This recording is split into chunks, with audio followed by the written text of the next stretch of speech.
예루살렘 성벽이 세워졌습니다. 성벽이 세워졌다는 것은 이제 영역이 생긴 것이죠. 하나님의 도시 예루살렘의 그 경계가 세워진 것입니다. 예루살렘 성벽 안과 예루살렘 성 밖이 이제 구별되는 겁니다.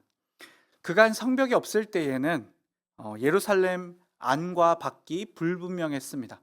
하나님의 성, 하나님의 거룩한 성이었지만 성벽과 성문이 파괴됨으로써 안과 밖이 구별되지 않았습니다. 그래서 이제 성벽이 다 완공되었으니 이제부터는 예루살렘 안과 밖이 구별됩니다. 더 나아가서 하나님의 성 예루살렘과 그 밖, 하나님의 성이 아닌 곳이 구별되기 시작한 것이죠. 그래서 오늘 본문에 보면 느헤미야에서 처음으로 예루살렘을 이렇게 표현하고 있습니다. 1절 중간에 있습니다. 거룩한 성 예루살렘. 이제 거룩하게 구별되었다. 밖과 안이 경계가 생겼다라는 말입니다. 무너진 성벽이 자리를 잡고 성문이 생겨서 외부와 내부를 완벽하게 나누게 되자 이제 예루살렘은 하나님께서 구별하신 거룩한 성읍으로 돌아왔습니다. 성벽은 여전히 엉성했을 거예요. 규모도 많이 줄었고요. 그러나 하나님께서는 그 예루살렘을 향해 거룩한 성 예루살렘이라고 부르십니다. 이제 하나님의 심판이 끝났고 다시 하나님의 언약을 이어 다윗의 왕조가 이어져 갈 것이다. 이 성을 통해서, 이 예루살렘을 통해서 다시 그 언약의 이야기가 흘러갈 것이다. 그렇게 말하고 있는 것과 같습니다. 자, 이제 성도 다 지어졌고 성문도 생겼으니 어떻게 하면 됩니까? 이제 이곳에 사람들이 거주해서 살면 됩니다. 그럼 다시 이스라엘의 중심 도시, 하나님의 도시로서의 위용을 갖춰가게 될 것입니다. 그러나 성벽이 생겨났을 뿐 예루살렘 도시는 여전히 비참했습니다. 오랜 시간 버려진 도시는 폐허였을 것이죠. 도시의 치안은 여전히 불안정했습니다. 길은 다 망가져 있고 도시의 시스템은 거의 무용지물이었을 것입니다. 하수도도 제대로 갖춰져 있지 않고 식수 마련하는 일도 여간 어려운 일이 아니었을 것입니다. 이러니 성벽은 있지만 예루살렘에 산다는 것은 큰 희생을 각오해야만 했습니다. 하나님의 거룩한 도시 예루살렘이긴 하지만 굉장히 살기 어려운 예루살렘입니다. 그러나 누군가는 살아야 합니다. 누군가는 다시 예루살렘 도시를 사람 사는 도시로 만들어 가야 합니다. 오늘 본문은 이 상황을 이해하고 보아야 합니다. 1절에 보니까 백성의 지도자들은 이제 모두 예루살렘에 살기로 했습니다.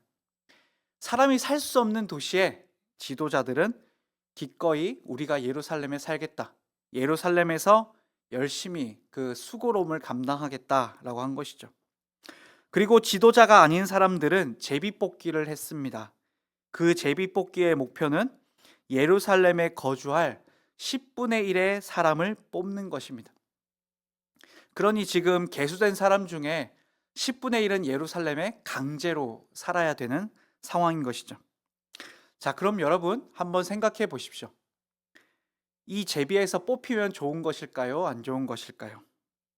네, 안 뽑혀야 좋은 것이죠. 예루살렘에 사는 것보다 자기가 살던 자리로 돌아가는 것이 훨씬 좋죠. 이미 거기에는 좋은 집이든 안 좋은 집이든 집이 있고 나와 마음을 나누는 이웃이 있고 자기 밭도 있고 자기 목장도 있을 텐데 그거 다 버리고 와서 폐허에 가까운 예루살렘에 사는 것이 뭐가 좋겠습니까? 그래서 2절에 보니까 이 10분의 1의 사람들이 선택되고 나서 나머지 10분의 9의 사람들이 축복합니다. 어떤 축복일까요? 아마 위로에 가까웠을 것입니다. 어떻게 하냐? 고생해라. 힘내라. 잘 될 거다. 하나님의 은총이 있기를, 이런 위로의 인사들을 건네게 됩니다. 만약 우리나라였다면 등을 조용히 토닥토닥 이렇게 위로해주고 갔을 것 같습니다. 그리고 이제 나머지 3절부터 본문은 예루살렘에 거하게 된 사람들의 이름을 나열하고 있습니다. 그들은 지도자들이었고 더불어 제비를 뽑아 선정한 10%의 유다 사람들입니다. 여기에 이름이 들어있다는 것은 이제 자기의 삶의 터전을 옮겨와 폐허와 같은 예루살렘을 재건해야 한다는 말입니다. 다시 하나님께 예배를 드릴 수 있는 도시가 되도록 하고 길을 정비하고 집을 짓고 우물도 파고 밤에는 성벽 경비도 서야 합니다. 힘든 일이겠죠. 그러나 누군가는 해야 하는 일입니다. 누군가는 자기의 본래의 터전이 아닌 이 척박한 땅에 와서 땅을 다시 일구며 구슬땀을 흘려야 합니다. 왜냐하면 하나님의 뜻이기 때문입니다. 이것과 꼭 같다고 할 수 없지만 성경은 이런 내용이 굉장히 많이 있습니다. 당대의 의인이었던 노아는 살아남았습니다. 하지만 노아는 자기 가족 외에는 아무도 없는 땅을 다시 하나님의 세상으로 가꾸어 가야만 했습니다. 아브라함은 자기의 터전을 떠나서 모든 것을 버린 채 떠나 가나안에 정착해야만 했습니다. 야곱과 그 가족은 가뭄을 피해 애굽으로 떠나야 했고 거기에 정착해서 살아야 했죠. 더불어 그 야곱의 가족이 수가 많아지고 시간이 많이 흐른 후에는 다시 그 가족은 애굽을 떠나 하나님의 약속의 땅 가나안으로 가야만 했습니다. 그뿐 아니라 예수님은 하늘 보좌 우편을 버리시고 그 자리에서 일어나 사람이 되었고 낯선 사람의 육신 안에서 33년을 사셨습니다. 예수님 입장에서 보면 구역질나고 더럽고 추악하기 그지없는 세상에서 33년을 사신 것이죠. 즉 노아는 아무도 없는 땅에 새로이 심겼고 아브라함은 고향을 떠나 가나안에 심겼고 야곱의 가족들은 가나안을 떠나 애굽에 심겼고 야곱의 후손인 이스라엘은 다시금 가나안으로 옮겨 심겨졌습니다. 또한 우리 주 예수 그리스도께서는 하늘을 떠나 우리가 사는 이 세상에 심기셨습니다. 이 심기움은 단순한 이사가 아니었습니다. 하나님의 뜻을 성취하기 위한 것이죠. 누군가의 정착으로 그 세상은 변하게 되고 그곳에 하나님의 뜻이 구현되도록 하기 위함이었습니다. 그래서 무너진 예루살렘에도 누군가는 심겨져야 했고 그래서 지도자들은 스스로 심기기를 요청했고 더불어 누군가에게는 제비를 뽑아 심기도록 요청했던 것이죠. 성도 여러분, 지금도 여전히 우리 인생에는 폐허가 있습니다. 폐허가 된 예루살렘이 있습니다. 어디일까요? 우리 주변에 아주 많이 있습니다. 왜냐하면 예수 그리스도의 승리로 온 세상은 이제 하나님의 나라가 되었기 때문입니다. 마치 예루살렘의 성벽이 쌓아지고 그 성벽 안은 거룩한 성이고 그 성벽 밖은 거룩하지 않은 일반적인 세상인 것처럼 예수께서 이 세상에 오셔서 이 세상의 성벽을 쌓으심으로써 이제 우리는 하나님의 거룩한 나라가 되었습니다. 그래서 이 세상 모두는 이제 예수님이 왕 되신 예수님의 성, 예수님의 나라입니다. 그러나 그 성벽 안에, 우리 세상 안에는 하나님 나라라고 선언되었음에도 불구하고 여전히 폐허인 자리가 있습니다.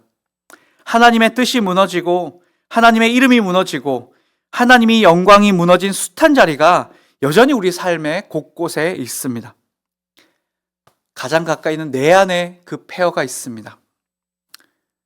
우리 가정 안에 폐허가 있습니다. 내가 속한 사회에 있습니다. 내가 속한 교회에 있습니다. 그래서 하나님은 오늘도 여전히 그 자리에 사람을 부르십니다. 편한 자리가 아닙니다. 부담스럽고 고통스럽습니다. 손해봅니다. 굳이 내가 안 해도 괜찮습니다. 그러나 하나님께서는 오늘도 부르십니다. 누군가가 심기어 다시금 재건하고 하나님의 이름을 회복하고 하나님의 뜻을 구현하고 하나님의 그 무한한 영광이 발현되기를 바라십니다. 그래서 하나님은 오늘도 여전히 우리를 부르십니다. 거룩한 예루살렘이라 불리지만 전혀 그렇지 못한 그 자리, 폐허 같은 자리에 우리를 부르시는 것이죠. 내 삶의 폐허에, 이웃의 폐허에, 가정의 폐허에, 내가 속한 사회의 폐허에, 교회의 폐허에 말이죠. 그리고 그 자리에 심기어 다시금 하나님의 거룩한 나라의 내용을 갖춰보라 하십니다. 웃음이 있게 하고 기쁨이 있게 하고 위로가 있고 사랑이 있는 곳으로 바꿔보라고 하십니다. 또한 그 자리가 하나님이 주인 되고 하나님이 높임받는 자리가 되게 해보라고 우리에게 말씀하십니다. 이것은 쉬운 일이 아닙니다. 부담스러운 일입니다. 힘든 일입니다. 내가 안 해도 되는 일입니다. 누군가가 하게 나는 그 자리를 이탈해도 되는 자리입니다. 그러나 이 일은 하나님을 위한 일입니다. 우리를 사랑하시고 우리를 구원하신 주께서 우리를 부르시는 자리입니다. 힘들지만 기쁨이 있습니다. 고되지만 영광이 있습니다. 왜 그렇습니까? 하나님의 영광이 그 자리에서 드러나고 하나님이 높아질 것이기 때문입니다.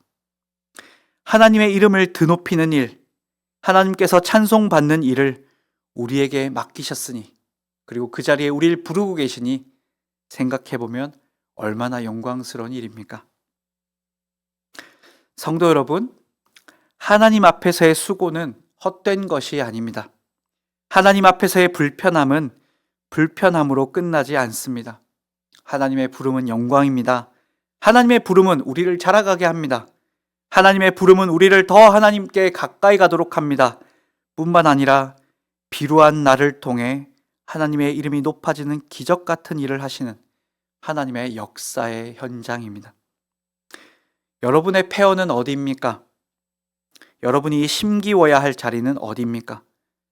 오늘 이 새벽에 주께서 우리를 부르시는 자리를 발견하길 바라고 더불어 기쁨으로 그 자리를 사모하는 우리가 되길 바랍니다. 기도하겠습니다. 하나님, 우리는 손해보지 말라는 세상에 삽니다. 우리는 남을 위해 너를 희생하지 말라고 하는 세상에 삽니다. 우리는 굳이 고생하지 말라는 세상을 삽니다. 그래서 하나님께서 부르시는 그 현장에서도 우리는 망설이고 멈추고 계산하게 됩니다.